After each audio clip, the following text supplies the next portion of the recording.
up? This is Jordan Gray from Half Lit and DopelivenTV. Hey, this your boy Don Ritchie representing the Midwest 219 Stand Up. Hey, what's up, y'all? It's Lamar Tate. This is your girl, Monifa. Hey, what up? It's your man Dave Hollister from Blackstreet. You know what this is right here. This is Trigger Trench in the building. Hey, what's up, y'all? This is your boy Jason Weaver. And whenever I'm back home in the Chi, I'm checking out Dope Living TV. Hey, it's your girl, Adina Howard, and you're watching Dope Living TV, live with Greg Gray and the crew.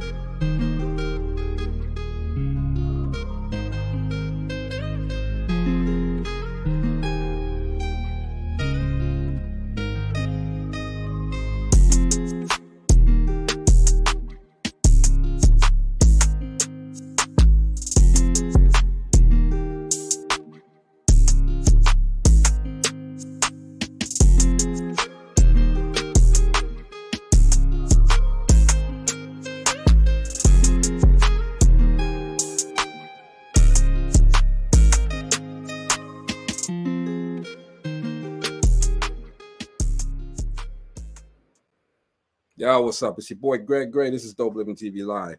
We start out by saying the views that are expressed on this Dope Living TV Live are not necessarily the views of Dope Living TV or its affiliates. Having said that, man, we're gonna have a good show today. Welcome to the new week. We got another actor on the show. All right, been trying to get this guy on, and he's freed up some time so we can celebrate his journey. All right. Before we get started with that, let's bring my people on here. What up, girl? What's up? Chilling, man. Chilling. Man, it's been a busy, but I'm here. I'm ready. I can't wait Gotta to do speak it. to our guest today. Gotta do it. Mr. JC. I didn't even ask, how do you say the last? I'm gonna try the last name. I know the last name. Yeah, but I know I bet I can get it right. You go ahead. Give it a shot. Campanile. Say it. What? Campanile. Campanile. He gonna correct us when we get on. Bet is Campanile. What's that bet gonna be worth? $100. $100. Let's go. Campanile. I'm 10 Campanile. Where you get the Nelly from? No, it's Campanile. Let me see. Campanile. Campanile. I'm gonna call him Campania. Nelly. There's Campanile. no Ellie. Keep saying Ellie. There's no Ellie on. Okay, I'm gonna let you have that. Give my $100 though. What's up, Tracy? What's going on? Marcella, tell these guys. You Creole. Tell these guys what the name is. It's Campanile. No. That's Italian. Huh? That's Italian. So What's so Creole is French, boo boo. No, I said your Creole. Say the name. His name. He said John, pronounce it. I would call it John Campanile. I don't know. know. With the Campanile. Y'all gonna be so wrong. What's up, baby? Well, you the one talk to him. You would know. He'll tell us. Look, we gonna get it. You know, it's that Nile. That's what it is. Right. Nelly. And so where's the Nelly at? Or Nile, or Campanile, or Campanile. Mo, what you got? Campanile. I got John Campanile. Thank you. You know what? Damn. And if it's not, we are going to change his name tonight. What? No, we're not. No. With the name of Delilah Lab, we're not changing his name. We're gonna find out what his true name is because I've been through life. Dilapidated, de la vida, de la la la la la. The la la la la la. I know how it is. You cannot pronounce his family name. This guy is an actor, man. He's a model. He's a producer. He does his thing. All right. He's also in hooked up with Quincy Trent in the movie Fatal Witness. Everybody, please, we celebrate my man here, Mr. John Campanile. Thank you. Campanile. Okay. What's going on, sir? Come on, John. We're gonna split this $100. Everybody. We want to stretch you straight. Okay, so Marcella and Gina, and what's the other guy's name? Mo. Yeah, they were close. Everybody says Campanelli, but it's Campanile. Campanile in Italian. Hey, Campanile in Italian means a church tower. I mean, a bell tower from a church, or the bell. Okay. I have a friend, and his name is John Campanile. Campanile, there is a lot of Campanile. They spell different. Yeah. Okay. Slightly. But you're close. You guys were close. The Campania guy, then all except Greg. No Campania. No, Campania is completely different spelling and means land. So I'm like a ball land. But I'm still, there you go. I'm not out of $100 because y'all was wrong too. I know I lost the money. We were close. We'll give you Man, that. I should have bet all you guys. Can I get 25? I would have been a nickel tonight. Well, no, because I wouldn't have bet. I know better. It's your name. And that's what I said. You know, you never know. Hey, shout out to Fella the Don Man with Adidas. She says, y'all don't know how to say this man's name. Who don't know how to speak Italian? Campanile. She says it's been over 40 years since I had any Italian lessons. It's been 0 for me. Yeah, none for me. I spoke always Spanish time to learn, people. There's always time to learn. It is. There's an I'm gonna tell Italian you one thing. Hey. If you're an international traveler, it does come in handy. I got lost in Spain. My goodness, that was very challenging. And that's what we're going to come in on, okay? Because it's never too late to learn, okay? Shout out to Shayna Tate, brown skin, coffee, and tea and wine, all right? Shayna, you should put us on the screen out there, all right? Because we got John Campanile. Damn it. You got JC. You got JC. Brava, Gina. You got it. Greg does not want to put that E on the end. He wanted to be silent because that's what we were taught in school. What, to be silent? That E to be silent. That E to be silent. Well, it depends. All right, so let's get started, okay? First of all, thank you, JC, for coming through, man, hanging out with us. Okay, we want to say, man, he's a fantastic actor, and we were talking before the show about some of the roles. Okay, we're gonna get to his roles, all right? But JC, what made you want to get into acting? First of all, thanks for having me. Acting. So in 2011, this Italian dude that I know said, "Hey man, they need an extra. You want to be in a movie, whatever. There's one scene. You can be a gangster, blah blah blah." So yeah, okay, cool. So we shot the scene in Aurora, and this guy, I forgot the director's name. This guy, he heard me talking, so he gave me a line, and then I had a cigar as usual. I always have a cigar in my mouth. There you go. He said, "Hey man, I like you with the cigar. You gotta say this, and that." Cool, fine. That was 2011. I did that scene. There was like a couple hours, and then this guy disappears. He goes in California. He drops everything and goes open up a weed farm. So okay, cool. That was the end of it. So about a year later, or a few months later, actually, I should say, a friend of mine that I met there on set, his name is El Marchesi, a fellow colleague of mine. He said, "Listen, man, you need to get on Facebook. You need to go to school, acting classes, this and that." He taught me step by step what to do to become an actor.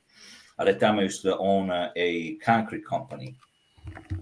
And I said, "Man, I'm working this and that, and stuff was going bad for the company. I had problems, whatever, with my partner. So I decided to go to school. I went to John Casablanca, signed up there. A lot of people don't like John Casablanca's agency, school, whatever you want to call it. But for me, it was good. For me, open up, let's say El Marchesi gave me the key to open up the door in John Casablanca to the industry. It was a coincidence, let's say. I didn't have a passion to be in a movie. I didn't want to be in a movie. I was always a very private guy, right? Right. In fact, at the beginning of all the classes, I always was the guy sitting in the back. But I had this coach, John Ross, and Ashley. She was the modeling coach, and John Ross was the film director, which is an award film director in Chicago. These two guys made me, with everybody else along the road, but these two guys were the guys that actually make me touch with my own hands what's a movie, what's the industry it's all about. Okay. They were the guy. I remember John Ross called me one day. I was in a class. He was doing a different class. He calls me and said, "John, come with me next door." Okay. So I guess the people in there were asking what they get out of the course, out of the classes, how you do this, how you do that. And you know what? I can probably say that he said, John is the result of these classes. And for me, I still have the chills today. For me, that was big because I was never a guy that would talk in front of people. But yeah, I was a guy at that time talking in front of 40 people that I never met in my life. I say, hey, this is what I was. This is how I'm doing. This is what it's going to be. And now you're talking in front of millions. I did. I will. And you know, during all these years, I talked with the Chicago studio kids, 7 to 12 age and a 12 to 14 age, 2 different classes. And I'm actually going in July again to talk with these classes. It's amazing how people can change you. Actually, I should say it's amazing how people can uncover you, because every single person has something on the inside. It just needs to be discovered. And see, here's something, JC. Here, well, real quick, Patrick Deal says, JC, I haven't worked with you yet, but can't wait. I hear he's a good dude. He says he'll be back on our show real soon. You will, Pat, most definitely. Okay, JC, you already got people getting ready to enroll you in another film. You were born in Italy, all right? No. I'm sorry. Let me get it right. Born here, but you went to Italy at a young age. Yeah, 1 year old. And you didn't come back here until you were 21. Just turned 21 in 1993. Yeah, how was the transition back? I had to get out of Italy for situation, so I came here and I came here with $10 in my pocket, living with my uncle and my aunt. I came here with my grandmother, and I went to work for a family business. I worked like 100 hours a week for like $350. Wow. Then they stepped me up to $750 for 100 hours a week in between 80 and 100, whatever. I learned a lot of things besides that. That transition. I came here the first 6 months. I didn't go anywhere. Didn't know how to speak English. Never spoke English in my life. Wow. I tried to go to school, but I am not a kind of guy that will sit in a room and listen things because I had no interest. Yeah. But I learned English, and I learned Spanish first. Because it's very close to Italian, because the guys I used to work with, they were Spanish. So a lot of the words are the same. But I learned English, and I tell everybody, and some people, I don't think they believe me or not, but I learned English from Wheel of Fortune. Watching I can see that, yeah. Hey, I watch Wheel of Fortune before every show. I watch Wheel of Fortune and I listen to Noel Gordine. Anyway, go ahead. I learned how to spell. I learned how to say the phrase, the words, and everything else. I'm not even 100% today. I still, like, as a professional, I still want to do pronunciation class for English, because I have our time doing commercial with, like, medical commercial, because a lot of these damn words, man, they're too complicated. Okay? But back to that, the transition was hard, man. I didn't see my mom and dad, the rest of the family, for almost 2 years. But the first 6 months, they were brutal. They got out of the house. I was crying. I was listening to some old Italian song about the mom, and I was crying. That was rough, man. It was rough. Yeah, then I went open up my own produce company, open up a tile company. Things went bad because not knowing the industry or the way the whatever industry goes. I messed up a lot of things financially. So gotta try it though, right? Try. Man. I started my produce company with a Buick LeSabre 82 from an old lady that I bought for like $1,400. And I started that company with a box of green peppers and a bag of Spanish onions to a pizza joint on Manheim in Melrose Park. 2 years later, I had $489,000 in sales. I had 3 trucks and 4 guys working. So that's what's up. That's how you do it. Same thing with my concrete company. Concrete company, I started with my Ford Excursion and $700 trailer. My first job was $2,400. I still have the check here somewhere, the copy of the check. And save that first one. And in 2015, which they closed me down because my partner, whatever, my sales were almost $1 million. So you went from something and came to something. Marcella, you had a question? I have a question. I have a statement. Just for people out there, he came here not knowing the language. He persevered. He kept going, and you see, he was consistent with what he was doing, and he was successful in that. My question: I've always heard people say that they've come here to this country, didn't know a lick of English, and they watch television. And that's how they learn the language. And even when they go to other countries, they watch television. My thing is, if I'm watching TV and I don't understand the language, I'm not understanding how you're learning the language and you don't understand it. How does that work? This is how it works. You have to want something to get it. Mm-hmm. If you don't want it, you're never going to get it. I wanted to learn English because this is what I wanted to be. I had the chance to go in Switzerland because my father's family is also in Switzerland.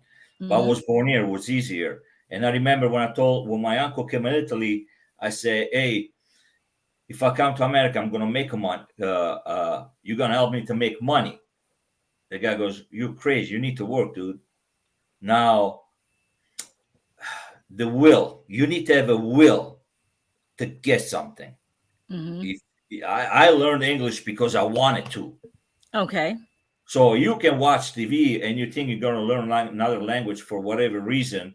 You need to have a perfect reason to learn that. Right. Okay. So if you think you're going to move to Spain, example, because Gina said, you watch, you get the thing that they have now. What is it called? There's some kind of Rosetta Stone. Rosetta Stone. Yeah, Rosetta Stone. You get on a thing 20 minutes a day. You learn what you need to learn, and then you go in Spain and you put the work in. Talk with everybody, because you know when I came here, I used to ask people 2-3 times, "What did you say? How you spell it?" 30 times. And when I tell you what, I was a cashier. When I first started, I didn't know the language, right? So the customer, either they laugh, and I was laughing. They get mad, I get mad. Because I don't know what the hell is going on. So one guy got really mad one day. So I called my cousin and said, dude, this guy is like getting mad at me. Yeah, but he said that, this and that. That's the thing. You learn and you you use those tools to live every day, and then you understand the language. Okay, I get it. Oh, you need to have a purpose. You gotta have a purpose. Marcella, if you want to watch TV, if you want to watch an Italian show and you think you're going to learn Italian that day, it ain't going to work like that. No, yeah. Exactly. Now, see, before the show started, Gina and I were talking to JC, and Gina had asked the question. Well, she had made a statement about him. Why don't he get? What was it, Gina, about his roles? You muted. Muted. We're gonna learn sign language. No, I was asking if he ever wanted to play or ever thought about playing the role of a mafia boss. And so I said, well, why would you want to stereotype him just because he's from the town? He's gonna be a mafia boss because he's from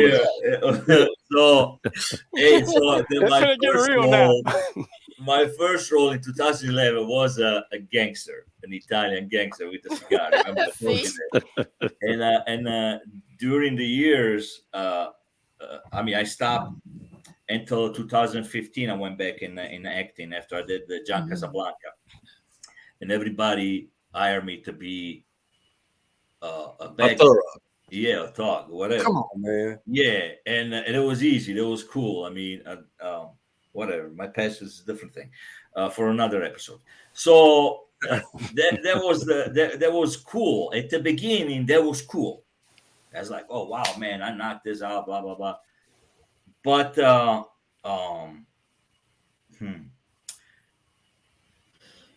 I was talking with Quincy because Quincy and I are doing a lot of project together, and I let him know that. And he actually, we were like on the same page, like maybe you should do this, and that. I don't want to be the bad guy, right? You see, Chi-Town Undercover. Yeah, I was not a bad guy. I was a drug addict. Turned out to be a husband, a loving husband, blah blah blah. So there we go. A lot of changing of emotion in that. And that's the other thing that I had asked him. I said, well, why can't you please be the love interest of somebody? He said, leading man and all. I just happened to have done that right off the bat, when I was in the Chi-Town movie. So I was like, okay, see, that's what I'm talking about. But Gina just straight up told him, put the black suit on, put the white tie on, and put that other hat on. Hey, he could play that role very well, because who better to play an Italian gangster but somebody from Italy? But JC, would that just, once you do a role like that and you do it again, that just keeps you in a box. In a box, yeah. It makes you explore different state of emotion that you can achieve in acting. Okay. I want to do, which I did before. I had a role of a schizophrenic guy. I want to do something more into like a mental illness. Okay. We're working on it. The Loving Husband, yes, more drama instead of be just gangster. I like horror movies. I did horror movies. I did one in Utah. I did one here in Chicago. But I want to explore different stages that I can get to. Yeah, instead of throwing bodies in the water. Yeah, man. I mean, my role model, my guy is Robert De Niro. There you go. Okay. Robert De Niro always been. Classic. Always been. And that's why I cannot do comedy. I can be sarcastic. And that's what we've been doing. We've been working on things. And that's cool. Robert De Niro is the kind of guy that always was the bad guy, the thug, the gangster, blah, blah, blah, blah. Look what he's doing now. Yep. He's doing sarcasm. He's doing comedy. But he doesn't make any jokes. Right. I never said a joke in my life. I was bullied when I was a kid. I never said it because I was fat, had glasses, whatever. I never made a joke to make somebody laugh. Never. So, but I can be sarcastic. There's a big difference. It's a big. I can make you laugh with some stuff that I say. That's not a joke, but it's funny. Right? I react on things. So you don't go out to just make a joke. No, man, I'm not a clown. If I want to be a clown, we'll be in a circus. There you go. We're talking with John Campanile.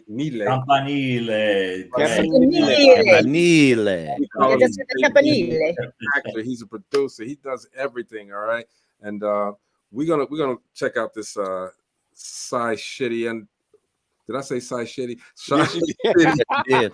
Yes, you did. It's my bowels. Okay, Sci City Undercover trailer. Okay, see some of his work. All right. And then we'll get back to some more of Mr. JC, John Campanile.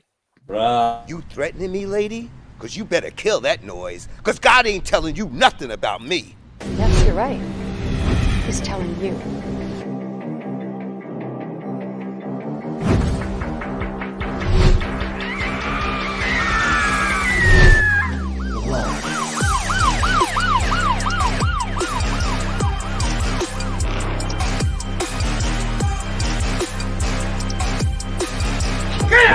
Get back here!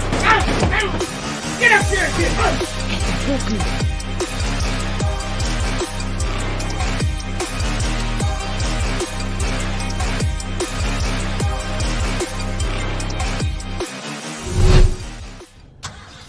Okay, Bob. Please let this turn out okay. That's what Jesus is for. When he saves you, you're saved for good.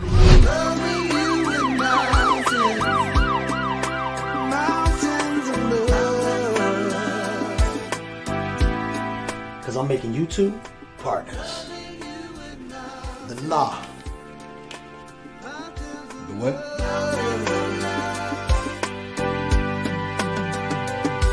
I'm loving you with mountains, with mountains of love. I'm loving you with Always talk about your God thing, right? So why don't you ask him? Carapasao. Do you remember what we used to say? Without him, we have nothing. But with him, we have everything. There is no fear in my heart, 'cause you are here in my heart. And night after night, you take a bite after bite.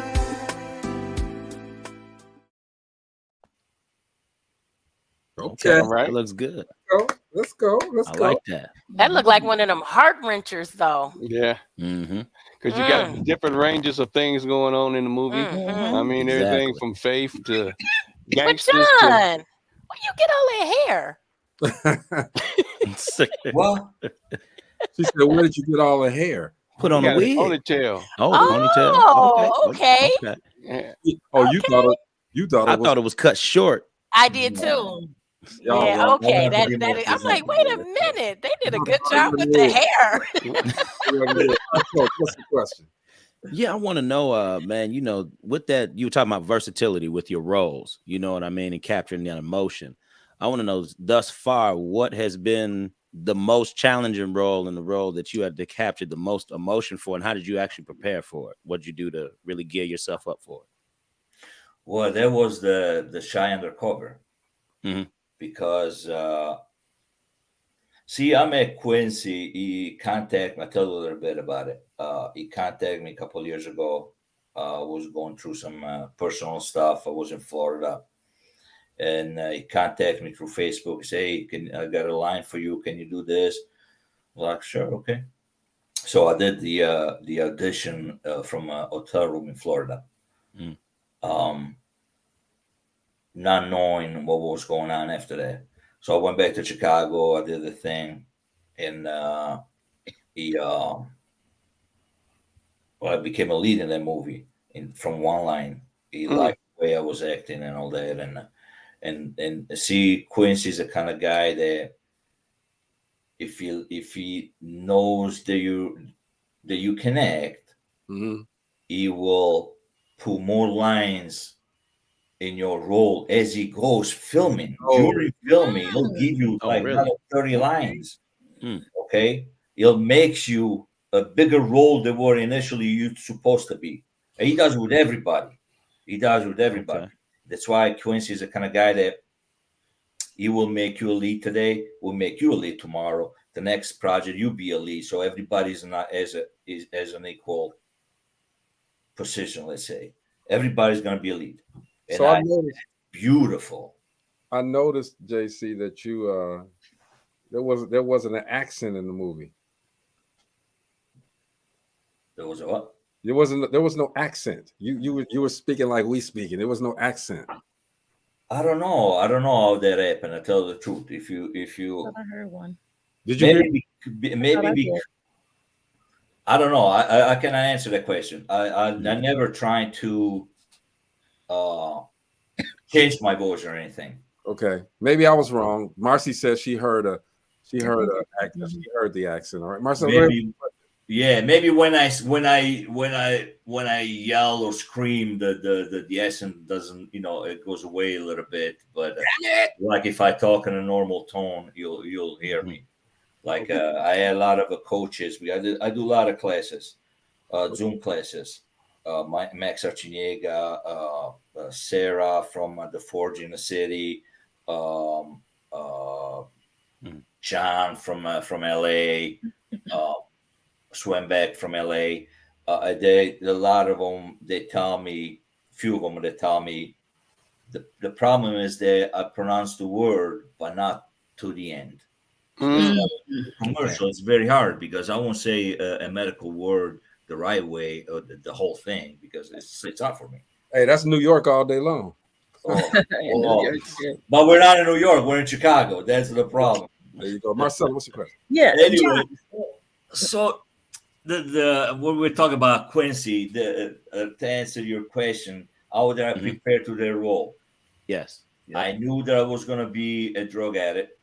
Aaron had it. So I went and get a syringe. I watched a couple of the movies, and in Italy, I had a couple of friends that went through that road and saw a lot of bad things. And because at one point when I was doing the scene in the car, Quincy asked me, "Dude, are you sure you never did drugs? You know, you do like real good." I was like, "No." Around a lot of stuff. And that's called. And then you watch movies. You want to prepare yourself for watching a movie and see how the actually role is going to play out. Okay. Yeah, I was gonna do an audition for Better Call Saul. I watched the whole series to see what it was all about. But you got to put into work to find out what you're going to work for. Oh, you got to do the homework and the research. Marcella, go ahead this time. Yeah, John, you mentioned that you want to explore a role with mental illness, and you mentioned schizophrenia. Can you explain the reason why you want to go into that and explore that? I'm not going into the details right now. That's fine. But today, mental illness is not taken serious. True. I agree. A lot of people think that everybody's acting. Yeah. Be sick so he can get the $700 a month to BS. You know what I mean? And it takes 2 years to get there. I think that, well, I cannot say the reason why, the exact reason why, but that's one of my goals to do something in a mental illness range. To bring awareness? Is humanitarian. It's very important for me to explore that, and not as much to explore as to maybe bring that in the world or more to let people know how actually it is. You have to live it and experience it, and it's rough. Okay, and I asked that question because my son did have schizophrenia, and after calling 911 for mental health wellness check, he was murdered. And I am an advocate for mental illness, and I've been in the state of Indiana. I've been back and forth to speaking to senators and House of Reps, and in cities in Northwest Indiana to speak on mental health wellness crisis teams. So I am, when it comes to mental illness, I understand what you're saying, and I do truly believe as well that awareness need to be brought to that, because in our country, it is not taken seriously. If we have films that bring the true essence of mental illness out here, possibly we can start getting laws changed to help those with mental illness, because I do have people calling me constantly, what can we do? And because of laws, until laws are changed and people, we bring this out to awareness to others, you know, it's like, what are we going to do? So I commend you for that. I really like that you brought that up. Yeah, and the schizophrenia was just one of the, mental illness. Obviously, you know, there is a range of disabilities or in there, but the schizophrenia was just one of the roles that I played in one of the movies that I did in the past. Okay. I would like to explore, to bring, to show everybody different level of mental illness, which is a lot of them, as you know. Oh, yeah. It does need to be brought into the proper light, and we've been trying to get someone to come on here and just speak on mental health, and we're going to do that. Okay, Mike Hemden says, "My man Jeff, keep up the great work." All right, Bree Barnett says, "Awesome." That's a very touching thing for me because of my daughter. Needs more awareness, basically. Yes. So, Let me Mo, you had a question. I'm sorry. Yeah, I had a question. Actually, Marcy kind of touched it, so we kind of like on the same wavelength as far as. Do you have a script in your head? That's the reason why you didn't want to go into detail that you might want to throw out there to do that part on the schizophrenic acting. So? No. Like I said, it's not about schizophrenia. It's about mental illness in general. Yeah, it's personal. So right now, I don't have the chance to talk about it. So okay, that's cool. Maybe in the future. You come on the show and talk about it, right? Sure. Mm-hmm. Yeah, most yeah, it's not a script. It's a real life. Yeah, that's what I mean. Like a documentary. Yeah. So yeah, can't talk about hey, it. anything we can do to because Marcy got a lot of knowledge on that too, man. You might want to get some of her stories. Hey, what's a dream role for you? That was my next question. Dream role.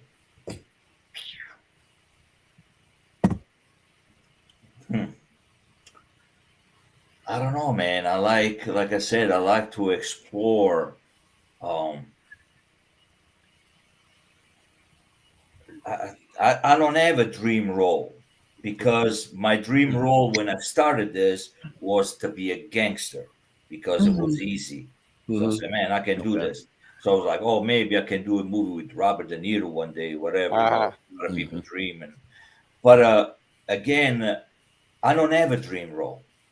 I have a goal, which is to be SAG one day because I'm not SAG. Okay. Not yet.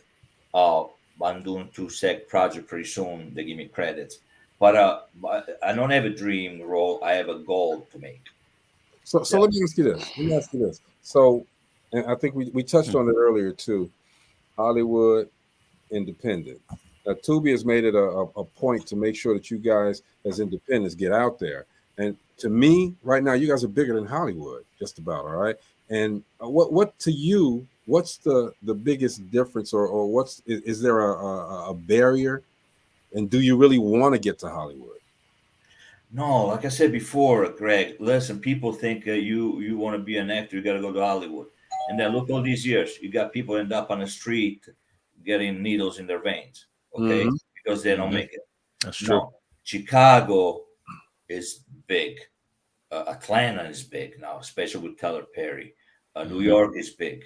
There is no Hollywood. There is different cities that you can make movies. I guess what? Like, think about something now between us and everybody else that listen.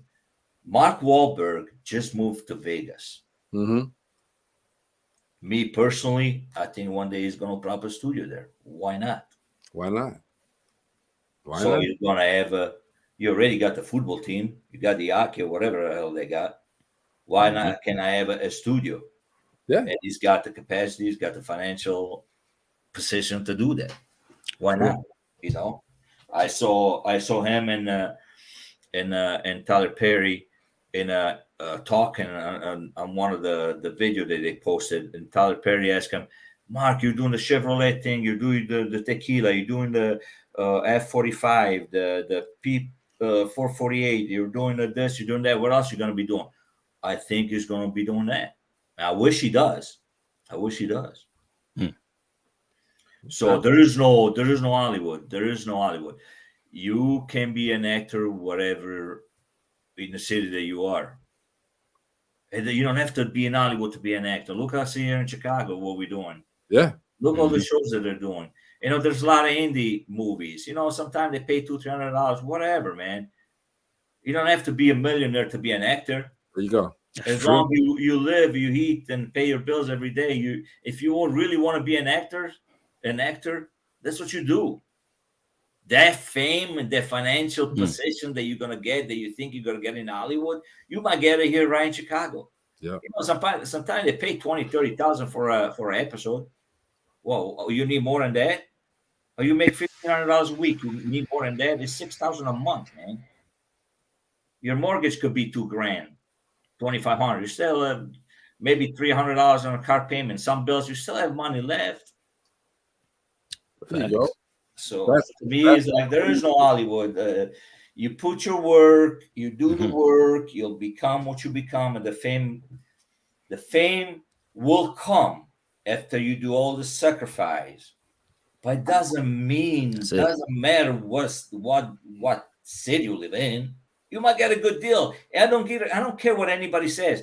You can be a really, really good actor, but you always need luck. That little luck in any business, not just in acting. It's in true. any business, you need luck. In life, you need luck. You walk down the street, you messed up. You put your foot in a hole, you break your leg. You need luck day by day. So who knows? Maybe one day somebody gets lucky and gets in the first position that he is today. I wish they will. Yeah, we wish good for everybody. Okay, that's absolutely. This is a thing. Like, we're humans. We're different from animals. We're humans, and we are a team, and we all supposed to support each other, but we don't. Yeah, but we don't. There you go. But we don't. I hate that we don't we don't see the value in everybody. And we know the value of ourselves, okay? But like you said, sometimes we do need the help. Why don't people do that? Why don't people see the value in you and just go ahead and help, Do you see a difference there in Italy? Did you see a difference in Italy and the US? Yes, a lot of difference. And then remind me, I want to talk about Quincy. A lot of difference. When I first came here, I realized that America has no value for a family. Wow. A lot of Americans have no value for family. Everybody is worried about their cars, their big house, the jobs. You ain't lying. The kids today, the kids, they don't know what gender they are. They're on the street. They call dad names. They call mom names. Now in America, you can actually get your mom and dad arrested. You can sue them too. Your butt with the belt and a wooden spoon and shoes. They throw shoes at you. Yeah. Now, that's the difference that I saw. The America is. I don't care. There's a lot of people that don't agree on it, but I think the American, in a middle class and a low middle class, you have a more of family, because at some point you need to kind of provide for everybody. And unite. Oh man, I don't know. It's different. The way you dress, the way in Italy, when I grew up, if you dress in a certain way, you are part of a certain category, right? Here, I find out when I first moved in, I was like, wow, these guys, they dress whatever. Nobody says anything. The guy is not wearing Armani jeans. The guy is buying shoes from Walmart. The guy is doing this. He's got a Dago tee with no name on it. What the hell? I was like, wow. That's what I like about America. They know that you don't get judged the way you dress. Yeah, it's a lot of different. There's a lot of good here. There's a lot of good everywhere. But there's a lot of and again, you see this in a bigger picture in America, because America is big. Italy is the size of Florida. Right. So nowadays, there's things there that are actually comparable to what's going on in America. They walk down the street with their pants down. They show their boxers and underwear and all that, like they do here. Okay. They never did that before. Everything changed since the President Bush became friends of our Prime Minister Berlusconi. So they put so much stuff in Italy. Information became good and bad, let's say.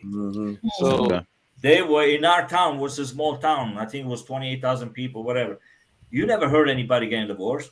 You never heard a young girl getting married with an old guy, getting divorced and steal his money. Girls used not drive. Now everybody drives. I went to Italy 11 years later. Everything was changed. And nowadays, I am going there. It's about 15 years, I think, now, 13, 15 years. So I don't know how the things are right now. But there was a big change. And again, times change. So everything has to change. You just have to adapt to it. That's all. Absolutely. Marcy, take us to the life coach moment. Okay. At this time, we're going to redirect, regroup, and refocus with a 1-minute thought with our life coach, Jeff Relaford.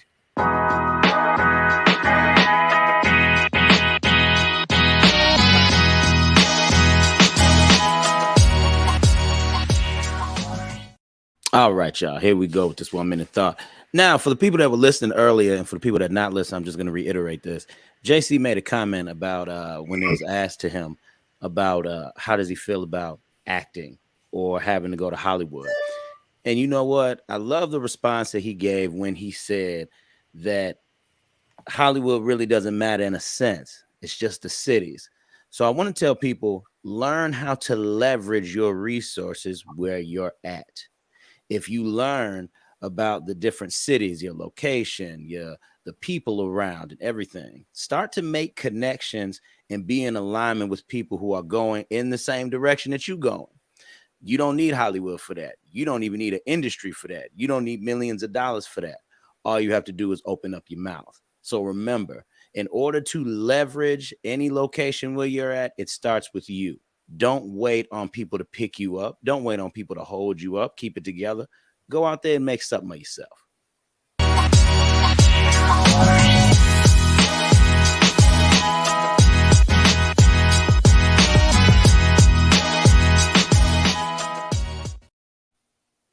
Yes, sir, man. Hey, we're talking with JC, Mr. John Campanile. All right, I got it right. All right, got it right. He's a producer, man. He's doing everything out there, and he's trying to make a difference in other aspects as well. All right, Mo, you had a question for him. Actually, he hit on it, and I was just going to ask about how the culture kind of, influenced Italy the way you were talking about the pants hanging off their butts and stuff like that.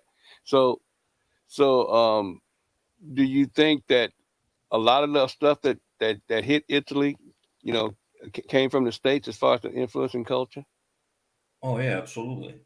Yeah, from the state. Yeah, Europe is never was like that. Europe in general never was like that. Information came from here. TV, the moda, and all that, and even the way you dressed. I mean, come on, Italy's got the best clothing lines ever. Come on. Oh yeah. Armani, Fendi, come on, man. Versace, and now and that's another thing. All those guys, they have to adapt their tools to the new environment, which is culture. Right. Okay, so baggy pants, all this stuff. We never had that in Italy, but unfortunately, or fortunately for them, because they make the money, is what it is. Can you be mad about it? No, man. It's just like I said before. Times change. You need to change with the times. It doesn't matter. That's it. If you don't change with the time, you'll be left behind. John, you have you've given us another masterclass that we've had on Dope Living TV Lab. We love it when we talk to people who know what they're talking about. Actually, okay. So we appreciate you, man, for hanging out with us. All right. Let me get to this. Quincy. We're going to talk about Quincy for a second too. Okay. Quincy's a great guy. He's down to earth. He's very talented. Okay. What has Quincy done for you? So Quincy, listen, like I said before, he sent me an audition when I was in Florida. Then I came back to Chicago and start filming with them. And Quincy is, like I said before, if I had the chance or the option to choose a brother, I would choose Quincy as my brother. That's what's up. Love brother. Yeah. Sometimes they say the friends are more brothers than your own blood. And I don't have any brothers. I have 2 sisters. But they're right. I have a cousin that's very close to me. But Quincy is a strange person, is a stranger. I was going through some stuff and personal stuff. And at that time, I started praying because my cousin told me to pray, whatever. But Quincy helped me. He prayed with me that one night. The first day that I met Quincy, he prayed for me. He prayed with me about what was going on. Man, I took that to the heart, and then something happened. I went back and I said, man, whatever, that prayer then work, stuff is going on, blah, blah, blah. and he said, keep on praying. We're gonna pray again. We're gonna do this. Come to church. This and church is another subject for another day. Church and politics, they're two different subjects for different days. I don't like priests. I don't like churches, but I believe in God. Okay, but I go to Quincy's church. His father-in-law, Apostle Bush, they own the church, and that's where I go. Park. Not a Christian center. I've been going to church, and these guys, they're like, they're like a second family. They're like a second family. I had family thing going on and personal problem going on at Quincy, and also suffer migraines. Quincy was the guy that will call me every other day. I hear from Quincy every week for sure. And pray with me while I lay in bed with my bandana on and whatever. And just prays with you, man. This guy is like, sometimes I feel like it's hard to explain how this guy is, because it's like something that you will never expect from a stranger to do for you. Right. And then he brought me in his church, and then he brought me in his team. Like I said before, he's the kind of guy that, as far as the industry goes, he wants everybody to have a lead role. But you guess what? You're in a team. You have that role. You have a little part in that movie. Whatever he's doing, you're in it. Yeah, I'm not talking just about me, about everyone that we're filming, because he created like a team. And then he switched it to everybody. Today you're the lead. Tomorrow you're the lead. Next project you're the lead. But every single one of us got a part in it. That's amazing. That's amazing. You don't see a lot of actors doing that. Right. A lot of filmmakers doing that. You got a few of them. Okay, I work with guys that they have their own team. I'm not part of their team, and not by any means, but yeah, they're still at. They're still at. But man, Quincy is different. Quincy is a man of God. Everybody else is just a filmmaker. Quincy is a filmmaker that through the movies, through the films, he wants to send a message to the people. Yeah. Everyone else, if it's not 90% of the people, filmmakers that I work with, they're not delivering a message. They want to make a movie to make their financial goal, to make money. Quincy is delivering a message every single movie that he does. And because of him, I am starting a production company to work with them, because I love the way this guy is doing things. So we're partnering up on a few projects. Can't wait, man. Let's do it. That's awesome. Because you guys will come out quickly, I know. We're doing a YouTube series. It's called 1-800-MISSING. It's about kids get kidnapped and all that, and you guys should watch it. That's amazing, and I want trying to couple this with different things in the future. We can talk about this. Is like a big dream. Man, again, going to talk about Quincy. He's the kind of guy that just delivers a message from Jesus to him, through the movie to you. Execution. Yep. That's it. That's it. And I love that. I love that fact. And I tell you before, man, fame will come after. Me and him and Rob Diggy, which he does all the yes, sir. All the music for our project. Great people, church people, man. We went to Miami Black Film Festival. Try to make connection. Because that's all you do. You need to connect with everybody so they know. Otherwise, you'll be just sitting in whatever in your corner. So are you deliver the message, networking with everybody. My point was, man, I partnered up with him because I have faith in the guy. I never worked with anybody that they're so humble. And because of him, I met people. I mean, I work with Aaron Hansen from BET, from Family Business, Rodney Perry. I work with Omar Gunyar. I mean, we're working on another project. Can I say what it is? The only Working thing with Darren? No, with some other actor that we connect in Miami. I cannot say the name yet, but the project is called Hush Money. It's gonna be good. Again, man, the everybody's talking about fame. Everybody wants to be famous. Everybody wants to be a millionaire. And no, man, do the work. Sacrifice yourself. You know what? Denzel Washington said on one of his appearance, you fall down 7 times, you get up, and you fall down 8 times, you get up, you do it again. Yeah, never back down. How many times I went to audition? I did millions of auditions. Not millions literally, but I did a lot of auditions. I never got picked up.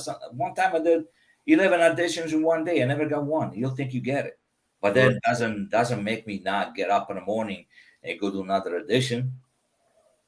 There will be doors that will be closing on you, but there will be other doors that you could open. And you better take that opportunity. Yes, and the key for that is consistency and sacrifice. Get up in the morning, do your prayer, do your bed, have your coffee, breakfast, whatever, and get to work. Man, great words, man. We need to hear that. I hope the audience appreciates it. Yes, I do. Let's check out definitely. And don't get me wrong, you need help from everybody, because sometimes you cannot do things on your own, especially if you go through stuff on your own. You know what? A lot of people have our time asking for help. You know, I tell a lot of people, hey, man, you need help, just call me up, man. If I got time, if I'm not filming, whatever the case might be, if I don't answer today, I will answer you tomorrow. Maybe it's too late, sorry. But if I got the chance, I will answer you. And vice versa. You need to have a shoulder to cry on. Yes. Because you know what? People think you're a man, you don't cry. No, man. I don't have a heart made out of steel. I cry like every other human being. I cry for my mom, for my wife, sometimes for my kid, for my wife, for my sister. Sometimes I cry watching movies. If you get so involved in it, you have to be ashamed to say to somebody that you cry because you're a man, you think you're tough. No, buddy. No. My man. I have a beautiful wife, and I have a beautiful, soon-to-be 4-year-old. My wife helped me out at the beginning. Congratulations. Thank you. My wife helped me out with my script because she used to be an actress. Now she's a mom. She helped me out with my script, my changing emotion. I gotta say thank you to her, because you know what? God puts people in your life for a reason. That right there. But I'm gonna tell you one thing, and take the opportunity to use that for your advantage. That's right. To help others.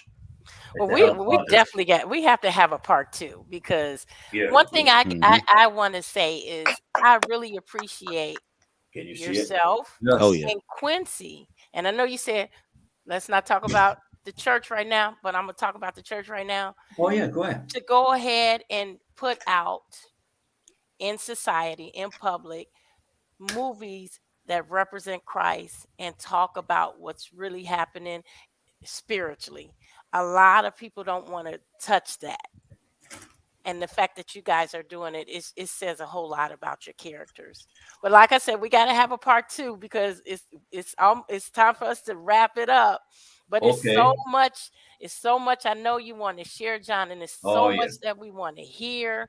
And man, as he talk, I can see the wheels in his head turning. He got a lot of things that he's going to be coming out with, a lot of things he's going to be sharing. He can't share today, but I could tell that they're in there.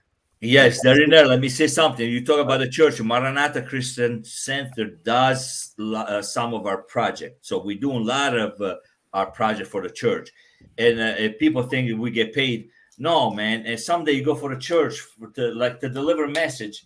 You should not get paid. It's just something, a message you deliver from God to the public. That's it. Right. After the words, we're gonna talk more. And we're gonna leave it with that, man. Hey, JC, you got to come back and hang out with us, man. We got yes, definitely. talk to you about everybody. This is John Campanile. All right. Right. You get a dollar. You get a dollar. You get a dollar. All right. But we want you to come back, man, and talk about some more stuff. All right. Again, we appreciate you coming through, man. And this is your platform right now, man. Anything you want to do, we got you. All right. Let me take a picture of you guys real quick. Yes. Take a picture of us real quick. I got you. Man, I'm so grateful that I met you. And see, this is another thing that Quincy connect me with you guys. Without Quincy, we will not be here talking. And we got a lot of things to talk about. Yes, you're right. I will be glad to be on your show again. And thanks for having me. Coming soon, bro. Okay, coming soon. Okay, we appreciate you, man. This is Dope Living TV Live. We got to get out of here. Okay, we'll see you guys tomorrow. Peace. Peace out. Good night.